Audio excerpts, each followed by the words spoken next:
It wasn't the goal that broke the silence. It wasn't the final whistle. It was a single sentence, posted in plain white text, that set the fire. This team needs rest, not rescue. Weston McKennie, 25, midfield engine, Juventus workhorse, and now the unexpected voice of American football's biggest identity crisis. What followed wasn't celebration. It wasn't strategy. It was confusion, backlash, and something even worse, silence. Because just hours before McKennie hit send on that now famous Instagram story, the U.S. men's national team had suffered their fourth straight loss, a 4-0 dismantling at the hands of Switzerland, a match where passes were off, legs were heavy, and the identity of the team, once youthful and hungry, looked blurred beyond recognition. The headlines were brutal. Embarrassed in Basel.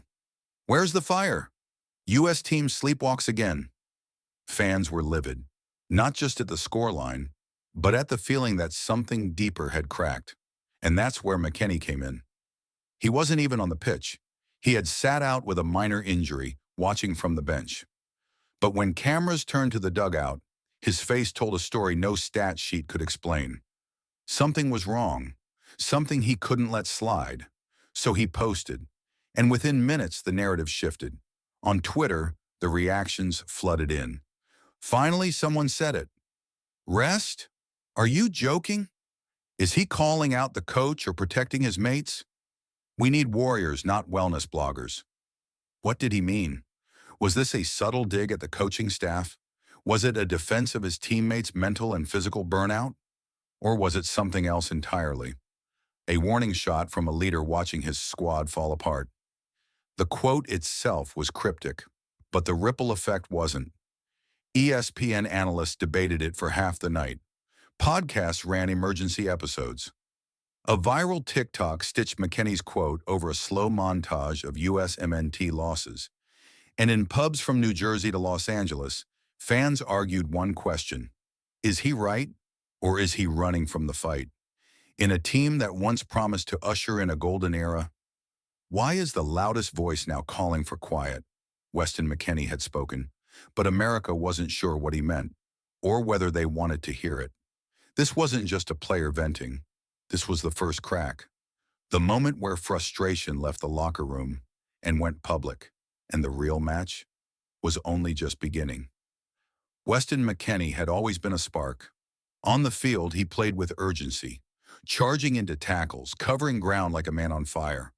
Off it, he brought levity, jokes, banter, loud music in the locker room. He wasn't just a player, he was a pulse. But now in the days after his post, that pulse became pressure. Inside the U.S. men's national team camp, silence turned into tension.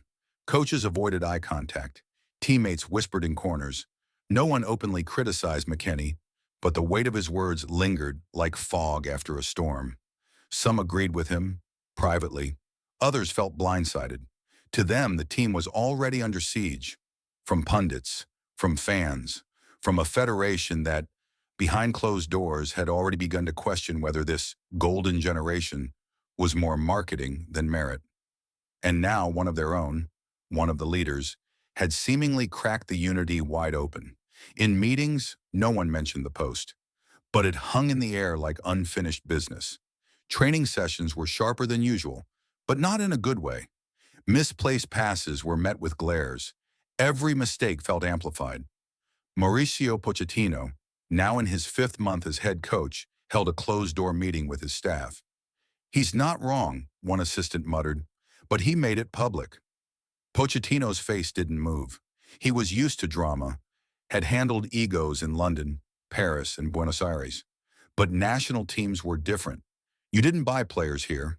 You inherited them, with all their histories and their heat, and now his inherited leader was making headlines. In a press conference, when asked about McKennie's comment, Pochettino kept it vague. I know Weston. He wants to win. I think he spoke from a place of frustration. We all want better. But the message was clear, and the phrasing wasn't accidental. I think, not I know. Outside the camp, the media war escalated. ESPN's late-night panel asked whether McKennie had gone too far. One host said, He's trying to be LeBron in a locker room that needs a coach, not a captain. Another argued he was the only one being honest. Former players joined in. Landon Donovan on a podcast said, "You can't go soft now. That's when the shirt loses its meaning." McKennie didn't respond, but he was listening. And inside the locker room, players began picking sides, not out of loyalty, but out of fear. Because when leadership fractures, the whole structure starts to shake. There was no official line drawn, no team meeting, no confrontation in the dressing room. But make no mistake, the U.S. squad had split, not in half, not evenly, but into two quiet, pulsing camps. One side, composed mostly of younger players and recent call-ups, felt protected by McKennie's post. To them, he had said what no one else dared to say, that this cycle of burnout, media pressure, and expectation was suffocating. The other camp, mostly veterans and those closer to the coaching staff, felt betrayed. They believed McKennie's words gave the press an opening, a crack to push deeper into an already vulnerable team. And in the middle, Christian Pulisic, the face of U.S. soccer, the star, the symbol of hope and burden all at once. He hadn't responded publicly. Not yet. But inside the camp, players noticed. He wasn't talking as much. He left training early. He turned off comments on his most recent post. Some read it as solidarity, others as silent protest. The tension wasn't loud, it was cold, and it infected everything. In team meals, there were new empty seats between players who used to joke across tables. On the bus, headphones stayed on. The locker room, once full of music and trash talk, now felt like a library during finals week. Hushed, tense, ready to snap. The coaching staff tried to move forward, tried to emphasize tactics, focus, team play. But every drill, every debrief carried subtext. When the captain armband was handed to a quieter, less vocal player in the next friendly, it wasn't a coincidence. It was a message. The noise had consequences. Meanwhile, the press kept stirring. Talk shows debated whether McKennie should even be in the next squad. Some called for him to apologize. Others said he should be made captain permanently. Pochettino, for his part, refused to escalate, but sources close to the camp told reporters that trust had been complicated. And then, in a rare, unscheduled moment, McKennie walked into the media room. He didn't sit. He didn't take questions. He stood behind the podium, looked into the cameras and said, "I said what I said, and I'll stand by it. This isn't about throwing shade. This is about wanting better for all of us." He nodded once and walked out. That clip went viral within the hour. By sunset, fans weren't asking whether he was right. They were asking who would answer him. The fallout from McKennie's statement didn't stop at the team hotel. It spilled outward, fast. Across media outlets, former players, analysts, and sports psychologists chimed in. Fox Soccer ran a segment titled "The Broken Locker Room."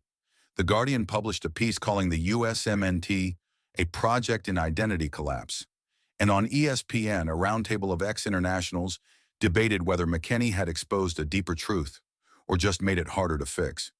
But the real shock came from within the federation. U.S. soccer executives, already uneasy with the team's recent form, called emergency meetings, not to discipline McKennie, but to assess just how fractured the culture had become.